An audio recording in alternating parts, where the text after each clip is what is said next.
Welcome to our class on Chassidus. We're going to be learning a beautiful, powerful Chassidic discourse from the Rebbe. The name of the Chassidic discourse is called Biom, Ashti.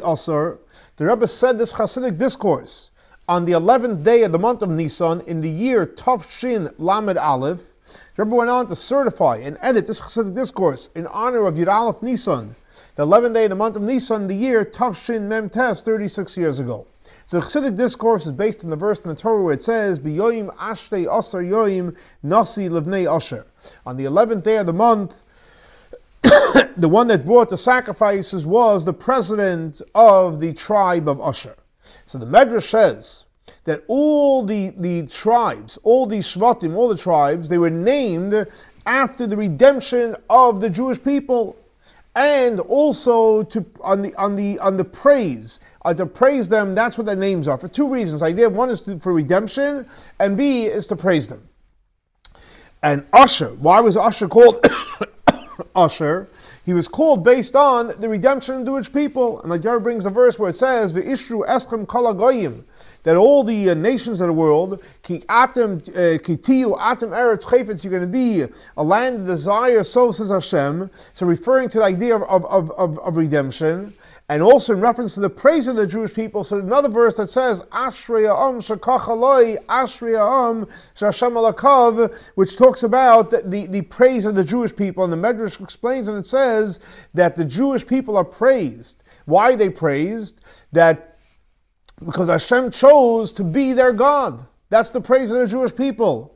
And he went ahead and he brought the sacrifice. Why did he bring it? Because of the choosing that Hashem chose of the Jewish people from all the nations of the world. And like it says, Hashem chose you to be the special nation. So that's what it says in the Medrash. Rebbe says we have to understand, because in the beginning, what does it say? That what is the praise of the Jewish people? That they chose Hashem. And this what he continues on to say, that Hashem chose the people is almost like an added bonus. And afterwards he says that why is it called Asher? Because they brought the sacrifices, because Hashem chose the Jewish people. So one hand we're saying is because the Jewish people chose Hashem, and the other hand we're saying because Hashem chose us. That's question number one. Also we have to understand, when do you say choosing? When you choose, when you have two things that are equal.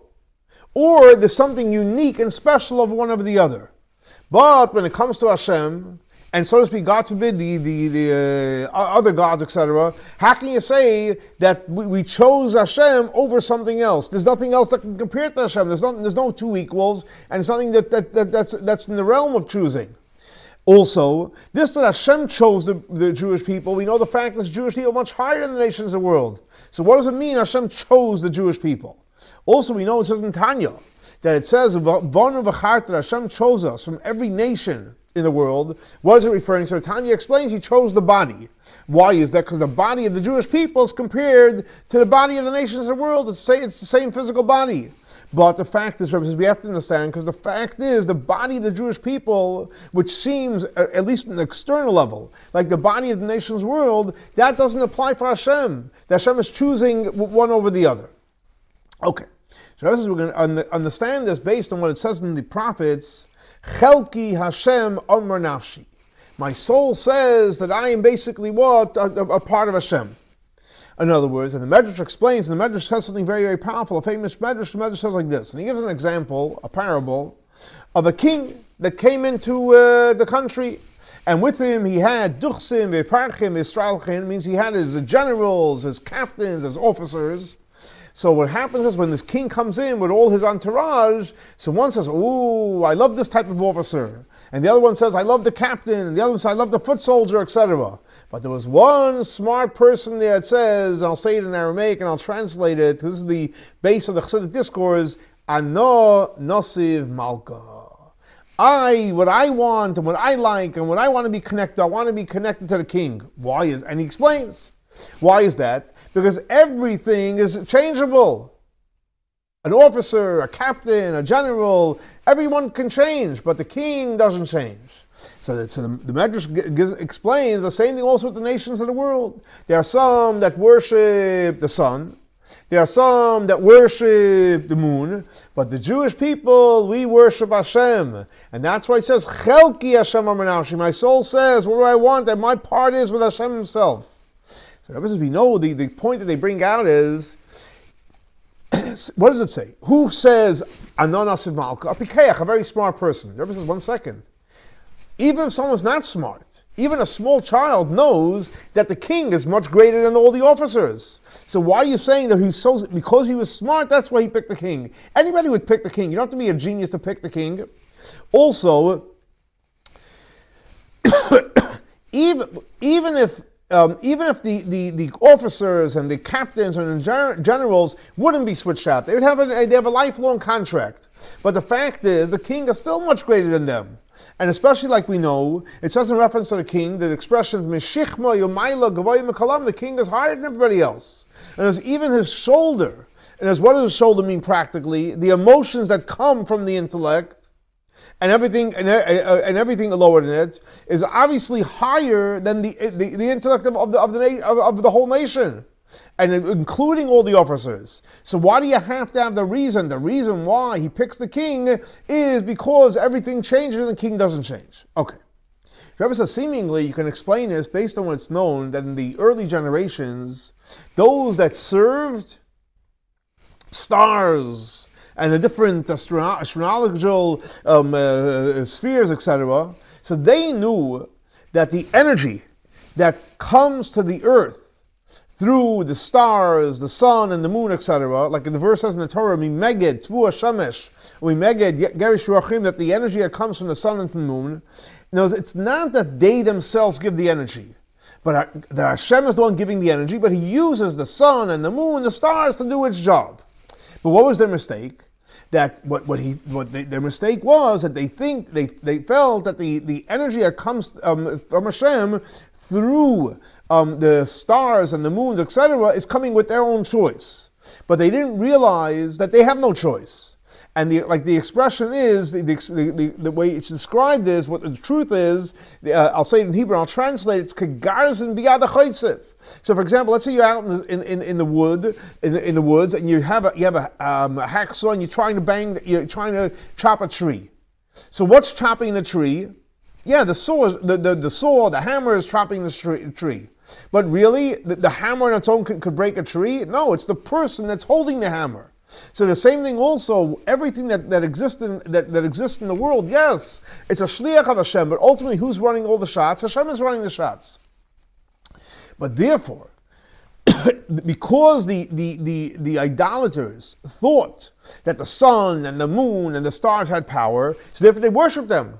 Because according to their mistake, in other words, that once Hashem gave them a job, they had freedom of choice, you have to praise them. Like it says in the Talmud, if you go out to a restaurant and they serve you wine, so you thank the waiter. It's not his wine, but that's the fact. The fact is you serve the one that serves you, thank the one that serves you.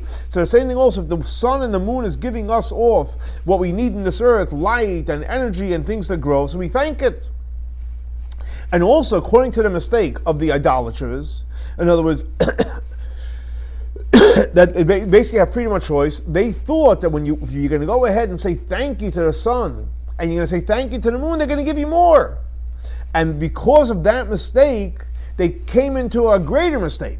That because they initially thought that was a thank you to someone that Hashem put in charge. But after they got focused and obsessed with the sun and the moon, and they thanked the sun and the moon, they worshiped the sun and the moon, they, God forbid, thought that Hashem left the sun and the moon in charge to do whatever they wanted.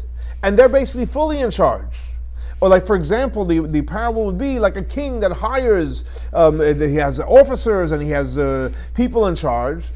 Even though they do run the country because the king appointed them. But and after they were appointed, to think that basically they're the ones running the country, and the king is not involved in anything. Besides, if there's any emergency situations. So what happens when you start thinking that, you start thinking they're the ones that run it. And therefore you could say that the nations of the world call Hashem Elika Delikai, which means the God of all the gods. So it's obviously there's two components to it.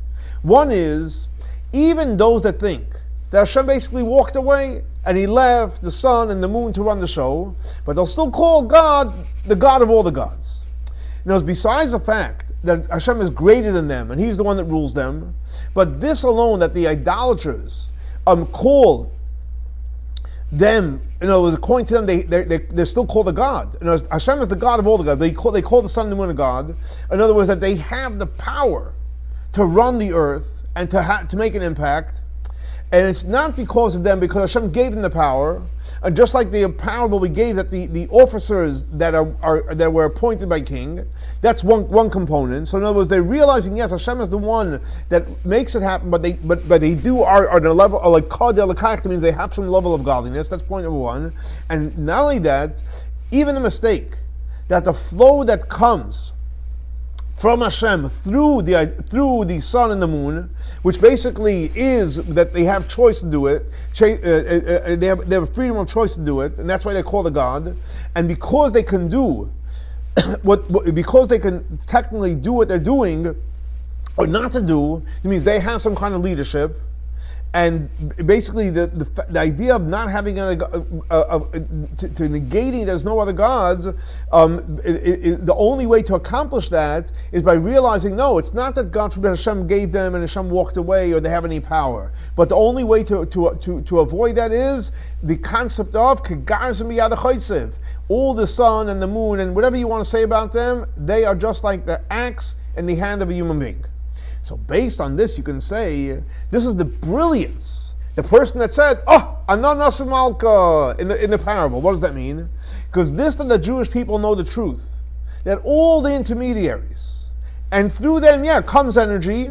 What do we know? Any intermediary is just like an axe in the hand of the person that's holding it.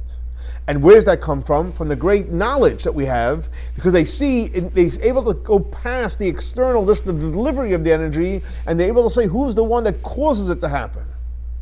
Because the fact is, from an external perspective, in the words of Kabbalah, chitzonius, from an internal perspective, that the flow comes through the sun and the moon and different stars, because obviously they could be an intermediary. But the Jewish people know that everything is kegarzim biyad ha'chotzev, like the axe in the hand of the one holding it. Where does that come from? It comes from the knowledge that we have, that we look into Pnimius, and we realize, Nasi Malka, what's the one that ultimately gives everyone the energy, and what's the real energy? It comes from Hashem.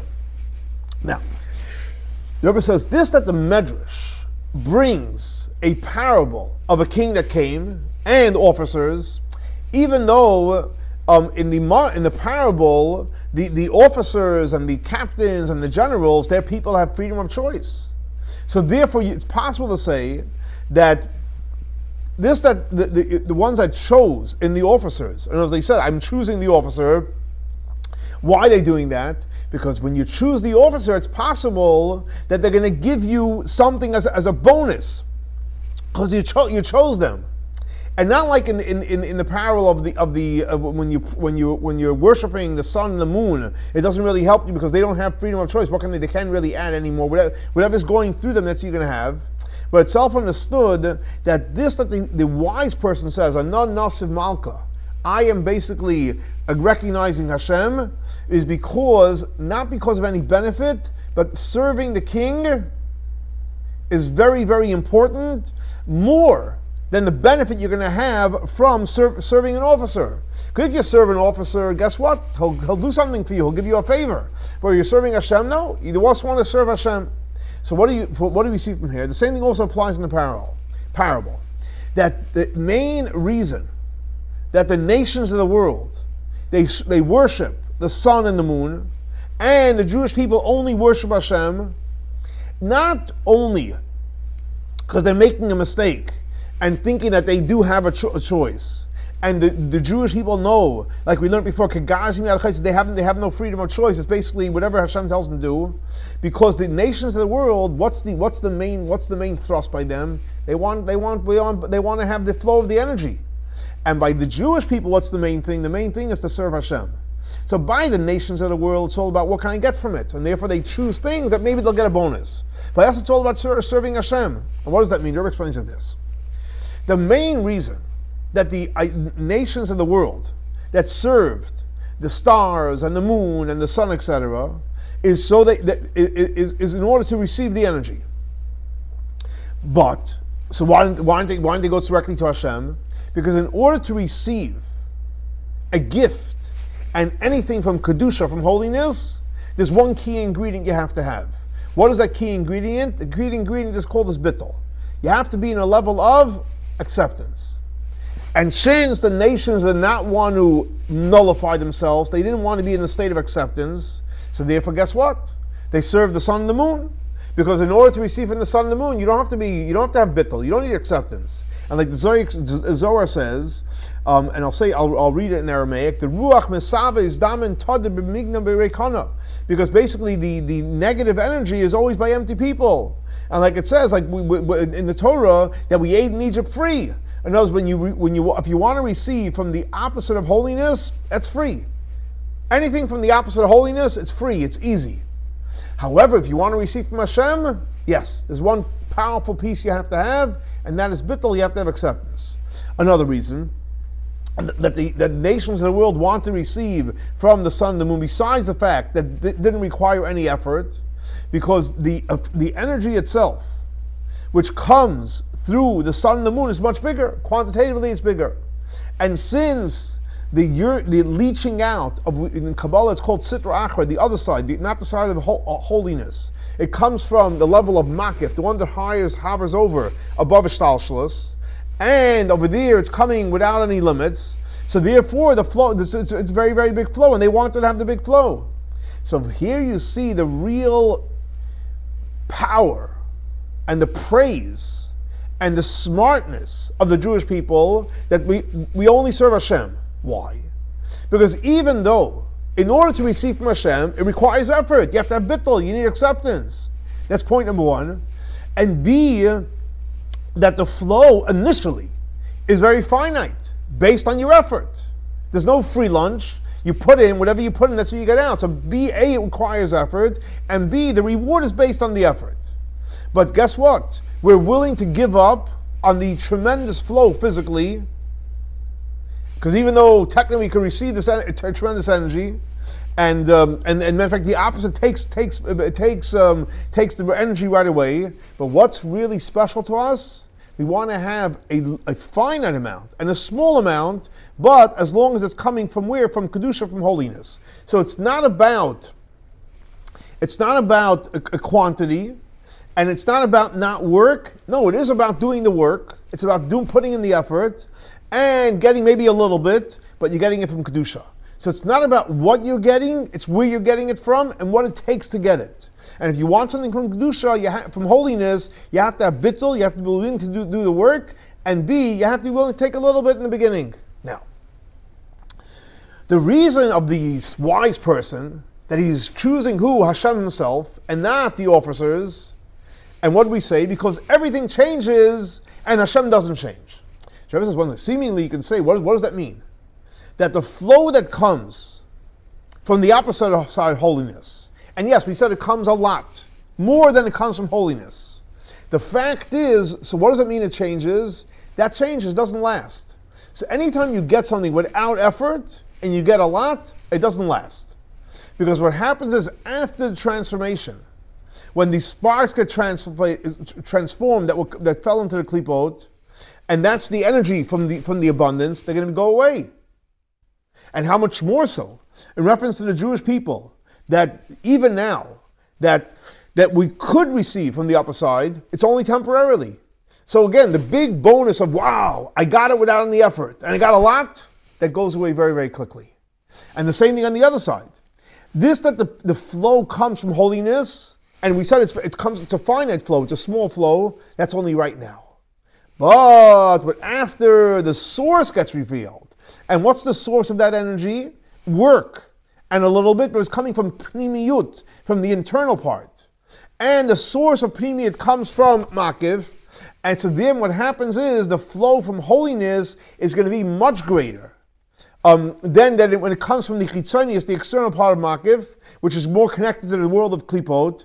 And like the famous teaching in the Talmud, it says, if for somebody that rebels against Hashem, this is his reward, how much more so someone that listens to Hashem. So again, so initially we can say, what's the difference? The difference between holiness and non-holiness is, by the Pikeach, what does he want? He wants to put in the effort, bittul, acceptance, and he gets a little, but afterwards, guess what? It's huge. Because it's coming from Pneumius. Versus the other route, they want to have it right now, and they're going to have, without any work, and they're going to have a big flow, but then it's all going to disappear. But Rebbe says, that's true, that's the big difference, but this explanation is not enough, because if that's the case, so then what you're saying is that the smart person that's choosing the king, he's also doing it for a flow, for a big blessing. Well, what blessing? Fine, he'll get it later. But there's an agenda there. In other words, the difference between someone that going after the king, or those that are going after, so to speak, the officers, that the officers are thinking for the benefit right now. And the smart person is thinking for the future. Like we know the famous teaching that says, who's a wise person who thinks about the future? So technically they both have an agenda. But this that the Medrash says, that the Jewish people serve Hashem based on the verse, Ki chelki Hashem amar nafshi. What is my part? I want to have a part of Hashem. So what does it come out from there? This that the smart person is choosing the king, it's not because of a benefit. And even though it's a benefit later, but it's because he wants the king himself. In other words, what does that mean? This that the Jewish people are choosing Hashem, and even though right now, guess what? Who gets the big flow of energy? Who do you see succeeding? The ones that are not listening to Hashem, not only are actually rebelling against Hashem, and not because later on they're going to get like a greater reward. But the difference is that the flow of energy for those that are willing to do the work and willing to be have bittul, and even if they get a little, because they want to connect to the Hashem, the internal part of the will of Hashem, and the true will of Hashem. On the other hand, the flow that comes from those that rebel against Hashem is like someone giving someone, you throw it behind your back. You're not giving it willfully. And therefore, what do they want? They want to have the flow that comes from the ones that do the will of Hashem, even though it's a little. Why? Because the goal is to have from the internal, mipnimius, from the internal part of the will of Hashem. And this that he says everything changes, what does that mean? So the fact that it changes, it shows not that it changes, it's going to go away. It shows that even if you have it now, because it's going to change, it's not real. It's not real. Now, so if it's not real, so how does it have the energy to give off to animals and to the nations of the world? It's not because its own energy, because they're leeching it out from holiness. And since they're leeching it out, it doesn't unify with them, and on the contrary, that energy is in exile. So therefore, even when it's there, it's on a level of death. And the same thing applies of anyone that receives energy from them, like the Alter says in Tanya, that wicked people are, even when they're alive, they're called dead, because their life comes from a source which is the level of death. And that's why the Pikeach says, Ana nasiv malka. What do I want? I want the king himself.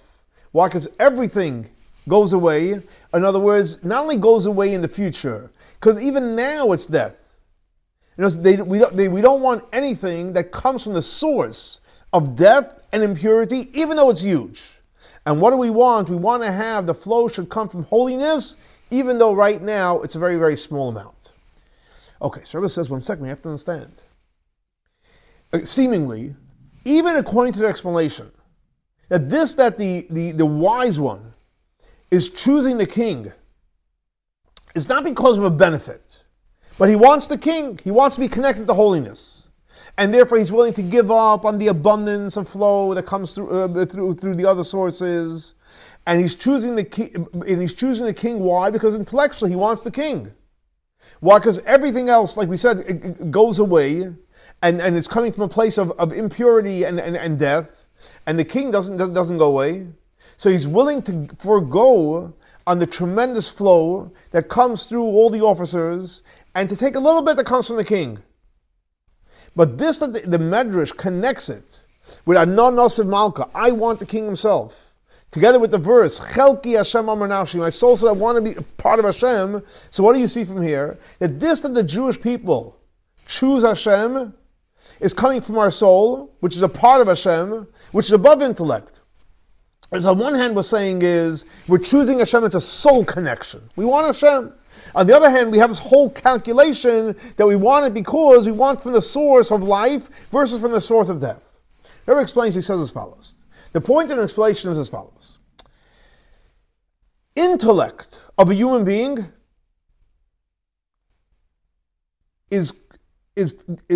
forces the person to want only something which is good for the person. And those intellect will never tell you hurt yourself. Why would intellect do that? Intellect wants what's good for you.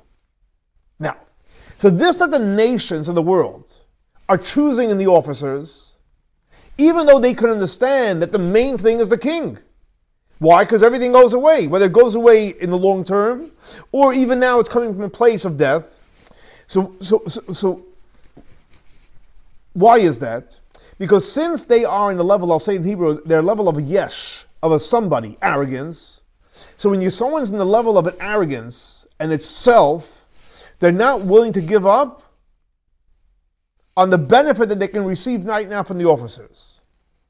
And this of the Jewish people, we recognize that you have to be willing to, in Hebrew it's called levater, to give up on the benefits and the existence of physical benefits right now. What do we want? We want godliness. Where is that coming from? It's coming from the soul. Chelki Hashem. Hashem is who I am. And as we choosing Hashem, it's an essential connection which is actually higher than intellect. Because it's not coming from a benefit of godliness. That Hashem that never goes away and it's also it's holiness, etc. No, we're connecting to the idea of God, of the essence of Hashem himself. So the connection is coming from what? From our soul connection, no question asked. But that affects our intellect.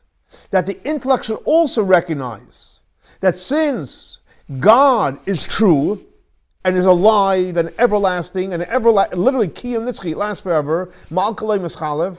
So therefore, you have to give up on what you want and specifically choose godliness. Okay, so what did we explain? That's really it's the soul connection, and the soul connection, that's what we want to connect it to holiness, and that's real, and that affects the brain should get it as well. Now, it's possible you can add that through the fact that the soul is choosing, which is above intellect, and it affects the intellect, so what happens then is, it actually has an upgrade, the soul gets an upgrade more than on its own level. And Rebbe explains as follows.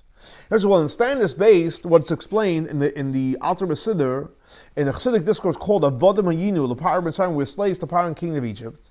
And he explains over there the flow and the energy that Hashem gives to those that rebel against Hashem.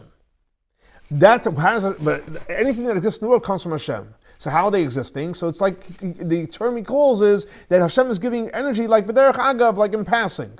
Like we gave the example, someone throws something over the shoulder of somebody you don't want to give it to. Or the practical example he gives in the Chassidic discourse is a king.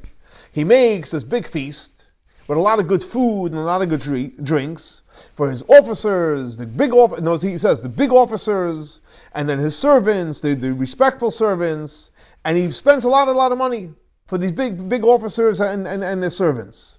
And whatever's left over from the meal, so also simple people get. And like, for example, who are the simple people? He says the slaves, the male slaves, the female slaves that work the mill, etc. Up to the point, even the dogs eat the bones that they throw on the floor. In other words, so when the king is making the feast, and he's inviting the officers, and he's making this delicious meal with food and drinks, is he at that time thinking, oh yeah, I'm going to give the bone to the dog? No, not at all. He didn't think he's spending money on that.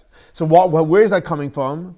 It's left over, so it gets thrown away. So it happens to be they get it, but it's not something that the king had in mind initially when he did it. That's the parable. What does it mean practically? That the flow of the energy that goes to people that rebel against Hashem, that wasn't part of the plan. Fine, they have to eat, so Hashem gives them something. Like you throw it like behind your shoulder. And like the author explains at length in that Chassidic discourse.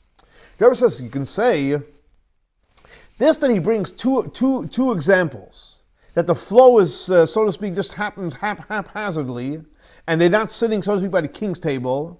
And he says over there who gets it. So you have the servants, the male servants, and you have the female servants, and you have the dogs.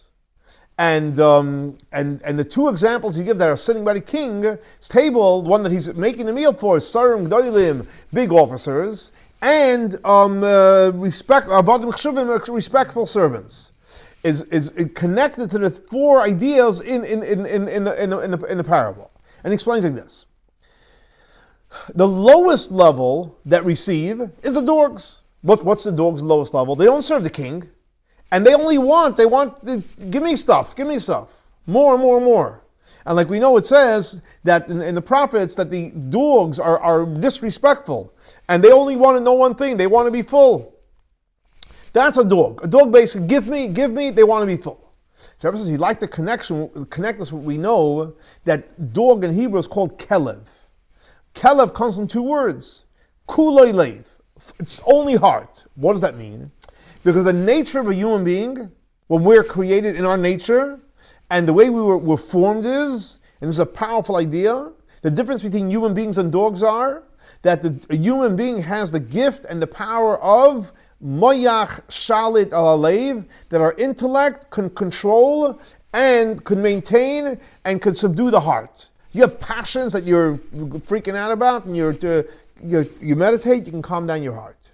And it's 100% proven we can do. That's the power we have. But on the other hand, a dog is just the opposite. It's whatever he wants, he does. And everyone says not only that the heart actually rules the mind, but it's even more than that. It's only heart. And therefore, what does the dog want? The dog wants one thing. How do I make myself feel good? How do I give all my heart's desires, whatever it needs? Okay, so that's the lowest level. So the lowest level is a dog, which basically means it's only heart, there is no intellect, it just does whatever heart desires. What's the next level? And that the king obviously also throws the bone. What's the next higher than that? So he says the lower level of servants. What does that mean? And he gives the example of servants that work behind the mill, etc. What does that mean? They do serve the king. But why are they serving the king? They're serving the king because they have to. Why do they have to? Because they're scared they're going to get punished. So it's actually, when they're serving the king, it's actually going against their will, and it's going against their pleasure. Why? Because what's the pleasure and the will of a servant? He just wants to be free. And a real servant, a slave wants to be free. He doesn't want to have the yoke. And since their will and their pleasure is what? They want to enjoy life. And so why don't they rebel against the king? Because they're afraid. So therefore, because their whole connection with the king is, they're afraid, where do they sit? They don't sit by the king's table. So that's two levels of the lower level, where they get a gift from Hashem. So the two lower levels, one just you operate based on your heart, the other one's no, you listen to the king, but you're only doing it because you're out of fear. Okay. However, when you deal with the respectful servants, so what's a respectful servant? They serve the king with will and desire. Even though they're a slave, and the slave just does Kabbalah solo, you're doing whatever what the king wants, and we know the difference between a son and a servant. This that a son serves the king because he loves his father. And this that a servant does it, he does it just to accept. But the fact is, even though he's doing it in the level of a servant acceptance, he does it with will and desire. In other words, they want to accept upon themselves the yoke of heaven. And therefore, because they want to, even though it's not natural, that's why they still sit at the king's table. That's the next level up. What's the level higher than that? That's already the officers. What does that mean, the officers? That means they have an understanding in the way the kingdom is running. And matter of fact, many things in the kingdom runs according to them. And they also understand the quality of the king. And because they understand the quality, they love the king. And they serve the king, not because they have to and just accept it. No, they're serving the king out of love. And in the officer itself, there's many levels. And generally, it's divided into two levels. There's regular officers, and then there's Sarim Gedolim, great officers. And you can say that these three levels, and there's the level of the servant, which basically he is serving the king, but has some commitment, and the two levels of the officers that understand, appreciate the king, that are sitting by the king's table. In other words, the high respected officers and also the two levels in the officers is connected to the three levels where it says in the Medrash that they're duchsin, parkasin, vestaltin, that they're with the king, they're coming with the king into town, like the Medrash says, they're with him, just like the servants and the two types of officers that are by the king. So based on what Shabbat says, you can say, even though that the intent, literally, of the officers that were with the king is referring to the 70 officers of Noiga, like he explains at the length from the Chassidic discourses. But this, that he says that the officers were with him, is trying to bring out not only about the 70 officers that they're egotistical and there's somebody they have their own independent entity. Just like, for example, the servants that are not sitting by the table, but even with the angels that are bittul, because they're accepted to godliness, and even higher in the world of Atzilus, where we say that iyu v'chayei Chabad, that the spheroids and the vessels are all one, that they're totally what with the king. Now, so based on this, Rabbi explains beautifully, and he says as follows: now we'll understand even greater the brilliance and the smartness of the one that says, Ano Nosiv Malka. The one that I want the king himself. Why? Because besides the fact that he does not want to receive the energy like the dogs of the lowest level, and not only doesn't he want to be like the servants, the low-level servants that are outside, they're not sitting by the table of the king. And even though they're getting a lot, the dogs have what to eat, and the servants outside have what to eat, but no, they want to be what? By the table of the king.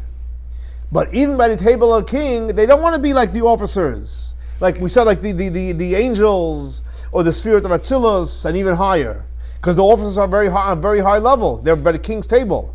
But they're not getting tricked. They don't want to be for sure not the dog, and for sure not the officers the slaves that are off the table. They don't even want to be like the officers that are on the table. But they want one thing, the Pikeach wants, I want the king. Ano Nosiv Malka. Like the Baal Shem Tov taught us, the famous teaching about Baal Shem Tov, where it says, Tfilah le'ani ki yativ, the prayer of a poor person, and Lefnei Hashem Yisbach Sicha, in front of Hashem, Lefnei Hashem, in front of Hashem, he pours out his heart, and he's not asking anything. What's his prayer? Lefnei Hashem, he wants to be in front of Hashem. Now, in order to reach that level, you have to be a very, very wise person. And he gives a beautiful example. He says, and the example would be of a regular king, that in order to go meet the king, so you want to come meet the king, and you want to meet him face to face. So first you have to go through many chambers, and every single chamber and every single room, there's a lot of presents, and there's a lot of gold and jewelry, and a lot of expensive pieces of equipment, tables, chairs, whatever it may be. And a lot of people, when they see all this like beauty and all the richness, etc., there's such enjoyment, and they stop and they start looking and expecting things. But then there are those, no, they want to go deeper and deeper. And they see something even nicer, and they get attracted to something even nicer, it gets more beautiful. But someone that's really, really smart, they don't care about any treasures. Even in the most greatest room, when you have the nicest artifacts there, what is their want and what is their desire? To go into the room where the king is, and what do they want to do? They want to see the king themselves. And you can say that this idea of this love, where it says in the prophets, Mili b'shamayim, who in heaven, the imcha, lo chafatzti, what do I want? I want you yourself. And like the Alter Rebbe explains, and he says, and I'll say it in Yiddish, Ich will ze garnit, ich will nit ein Gan Eden. I don't want anything. Nothing. I don't want your Garden of Eden. I don't want your Olam Haba, your world to come. I want you yourself. In other words, 1 second. I don't want anything. No Garden of Eden, no Olam Haba, no world to come. I want you yourself. The fact is, the revelation that takes place in the Garden of Eden, and how much more so the revelation in the world to come, this is high level stuff. This is high revelations. And the Alter understood it, this high levels. And he had a true understanding, in a way that he was comprehended completely. But no, he didn't want any revelations of Garden of Eden and not the world to come. What did he want? He wanted Atzmos, the essence of Hashem himself. And everything you can add and say that the main smartness in this is that he didn't want the officers. And we said the officers referring to the different levels of Seder Ishtalshalos, and even above Seder Ishtalshalos, of the way things flow. Even though in the Sfirot, and we know Sfirot comes from the idea of its shining and it's beautiful, etc., they don't obviously cover up in the infinite part of Hashem, because the fact is the flow that comes through the Spheros, even the vessels, what do you see in a revealed way? That it's not, the sphere itself is not giving the energy, but it's ultimately coming through the infinite part of Hashem. And even more so in the light of the surrounding the vessels, in the light of the spheres, and through the light, what gets revealed, the light of the infinite part of Hashem. But nevertheless, and how much more so in the higher levels of above Atzilus, and through the light, what gets revealed, you're able to reveal anything of the light, of the source of light. But no, we don't want any of that stuff. All the stuff, we don't want it. We want the King himself. Nasi Malka, we want the King himself. And therefore you can say, that's what the Alter says specifically, I don't want the Garden of Eden. I don't want the world to come. Even though the Garden of Eden, the world to come, it's your Gan Eden, it's God's Garden of Eden, it's your world to come. And besides the fact the revelations in the Garden of Eden and the world to come, it's beautiful, it's huge revelations. And you're able to reveal the source of light, the Mor, the source. No, we don't want that. What do we want? We want you yourself, we want Hashem himself.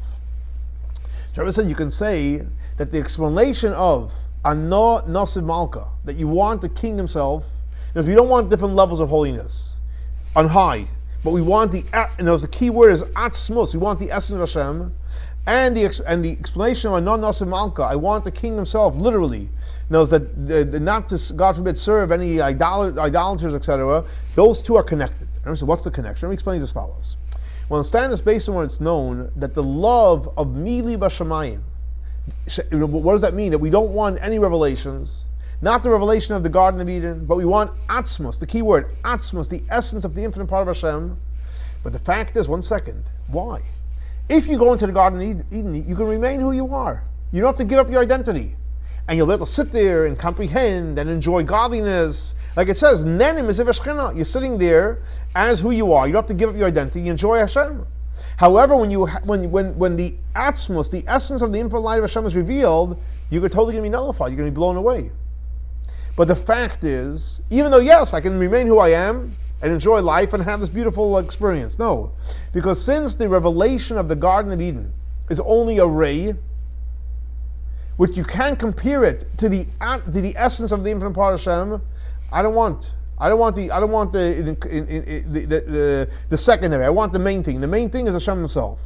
So from here we see that when a person chooses in revelations, great revelations, the Garden of Eden, and which obviously you can't compare to the essence of the infinite part of Hashem, and you're doing it, why? Because of the physical part of it, because you should remain alive, and as you are, whoever you are, you're enjoying the Shekhinah.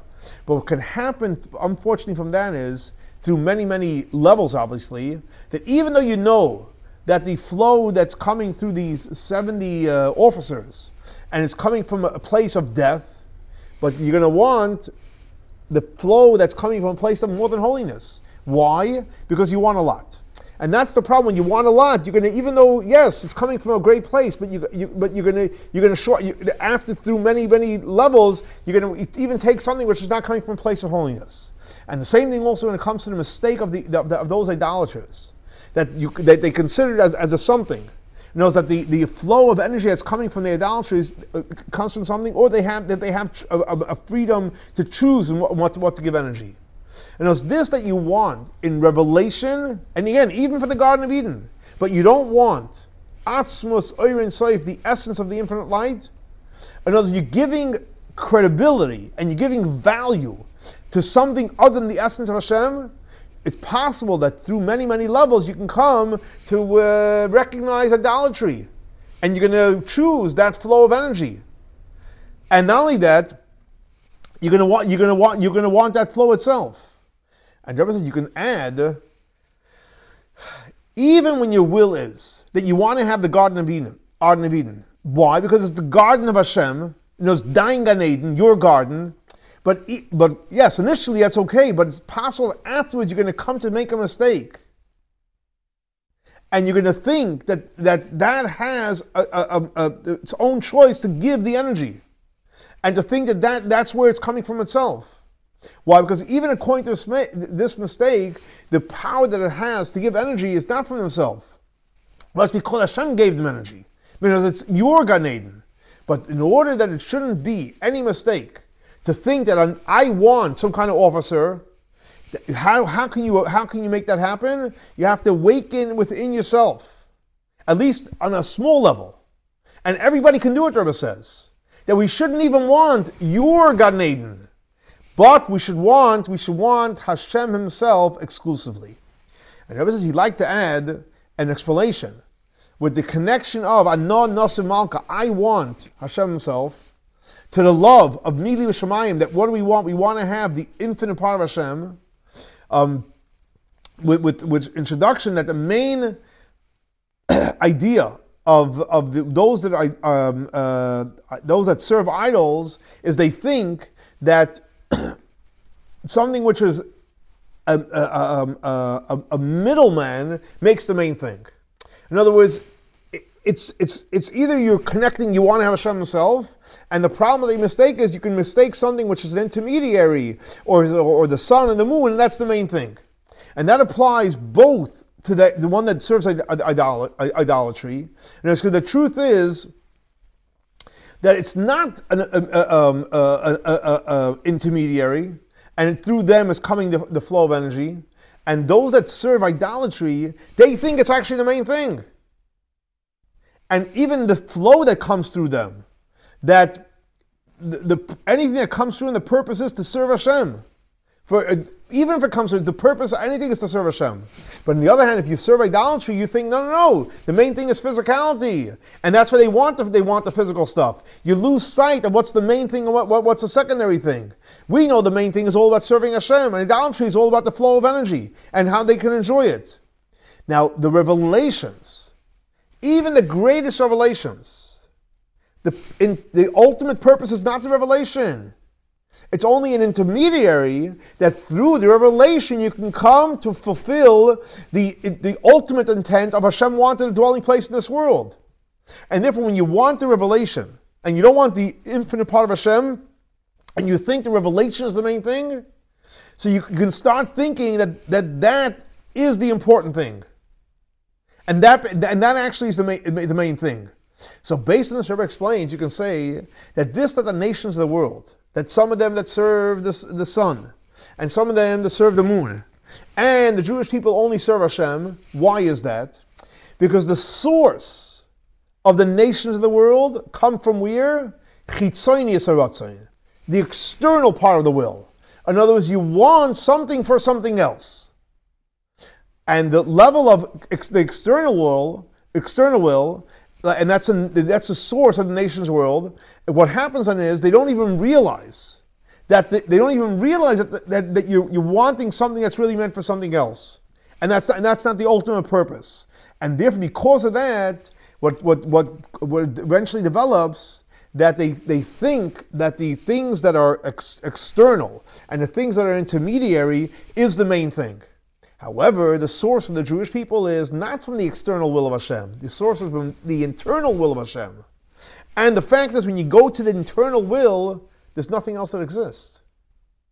And therefore, the Jewish people have a clear recognition and understanding that the sun and the moon is only an intermediary, just like an axe in the hand of someone that's chopping wood. And therefore, anything that we receive, physical, from Hashem, the whole purpose of physicality is to serve Hashem. And therefore, who do we serve? We only serve Hashem, Ana Nasi Malka, which is basically an important piece, that basically our connection to Hashem has been Pnimius Ratzain. If you connect to Pnimius Ratzain, it's all about Hashem. So basically, the Rebbe explains, he'd like to explain the quality of this, that the Jewish people choose Hashem. It's not from the will of the soul, which is higher than intellect. But it's also from the intellect itself, like we learned before. The soul connects, but then it infuses the intellect. Why?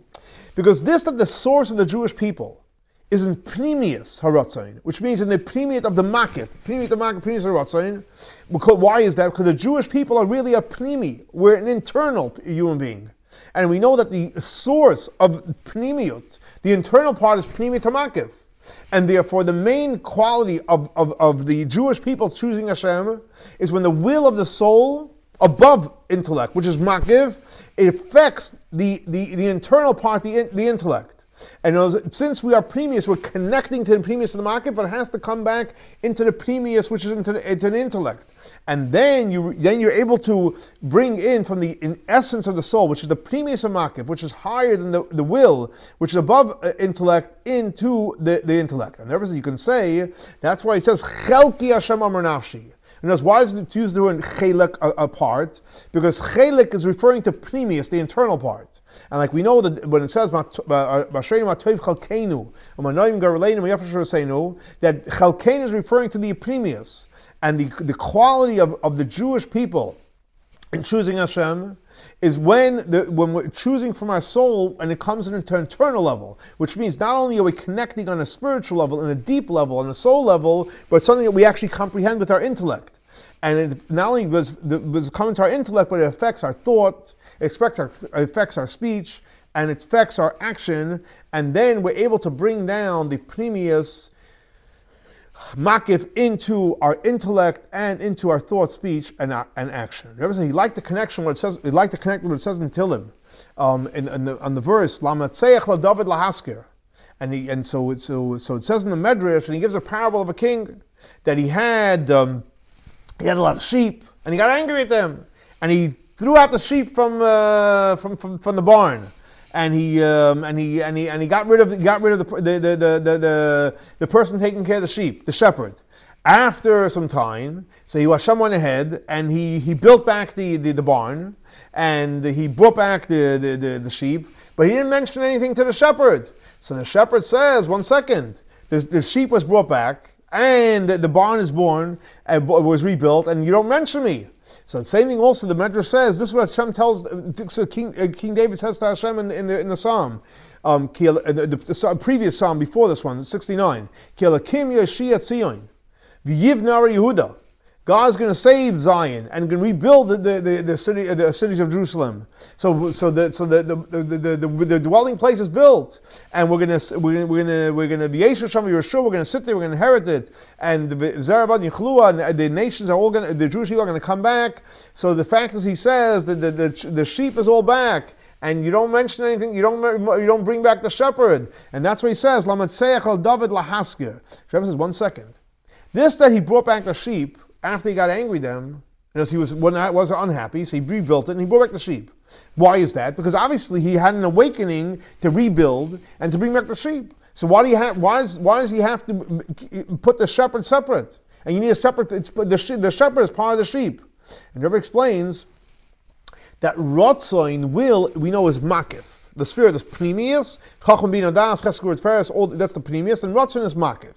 So it's possible that you can have the will, but it should stay in an external level.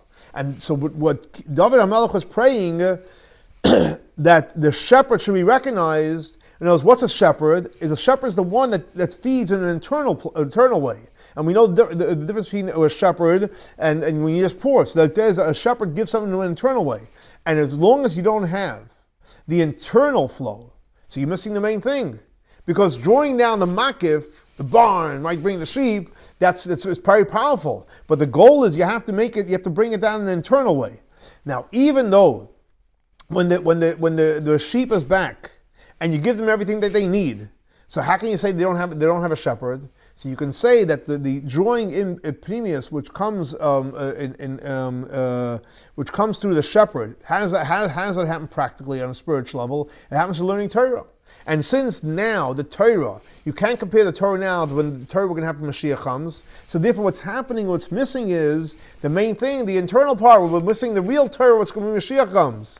Now, even though that's going to happen after Elokim Yoshia Tzia and V'yivna Yehuda, and it's going to happen when Mashiach comes. But the fact is, the main revelation, what's going to happen when Mashiach comes, what's going to happen, what kind of revelation we're going to have? We're going to have the revelation of Atzmus Ein Sof, the essence of the infinite part of Hashem, which is higher than comprehension, and that's what David HaMelech was praying for. And when by him praying that, it happened that we'll have, not only we'll have it in the way of a shepherd, we'll be able to comprehend, understand Torah on the highest level. And based on what Rebbe explains, and he says, he likes to explain the connection of this, that the Jewish people choose Hashem, and Hashem chose the Jewish people both ways.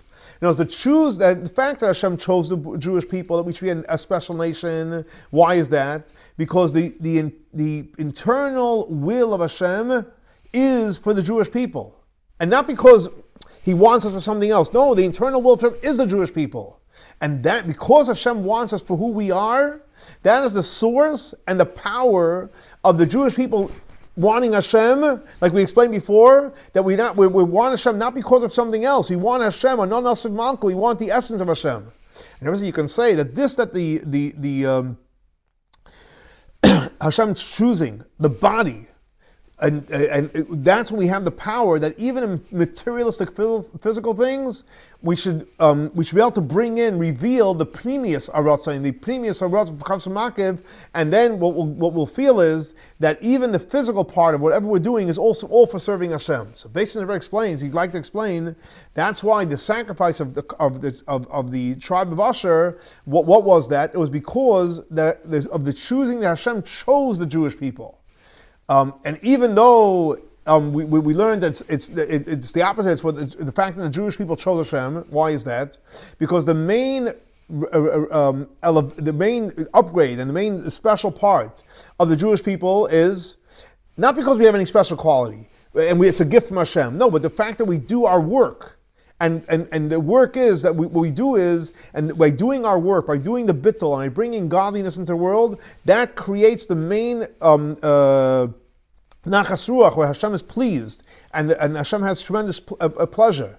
But in order to have the power to do that, how do we have the power to do it? We have the power to do it because Hashem chose the Jewish people, and this revelation comes through the sacrifices that were brought through Asher. And besides the fact that the power that everyone has, that comes from our source in Pnimius HaRatzain, and by bringing the sacrifice of the tribe of Asher, it actually came down in a revealed way.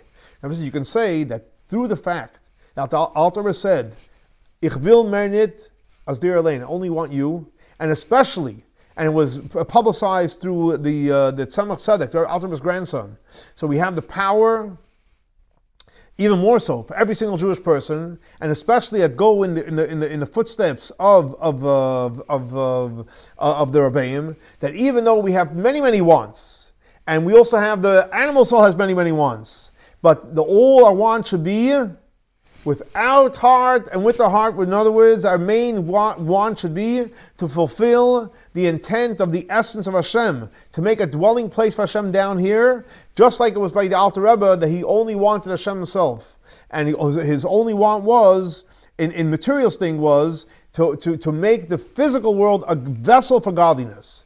And by doing that, we're able to bring in a tremendous flow, physical flow. Like the Alter Rebbe says, that Hashem gives us materialism, and our job is to take the materialism and turn it into spirituality. So what do we see from here? That when Hashem gives somebody a lot of material and financial success, we have the power to do a lot of spiritual energy, a lot physically and a lot spiritually and quantitatively and qualitatively, up to the ultimate completion.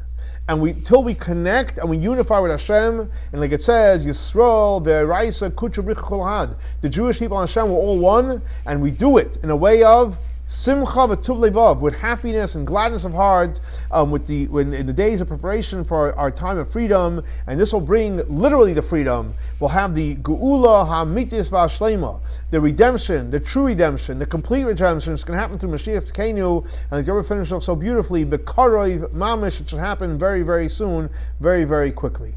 Here we have another powerful Chassidic discourse from the Rebbe, and hopefully it will inspire us to stay focused and only want Hashem, Ano Nasiv Malka. Have a great and blessed week, and let's hope our next class will be with the Melech himself in Yerushalayim, Yer HaKodesh.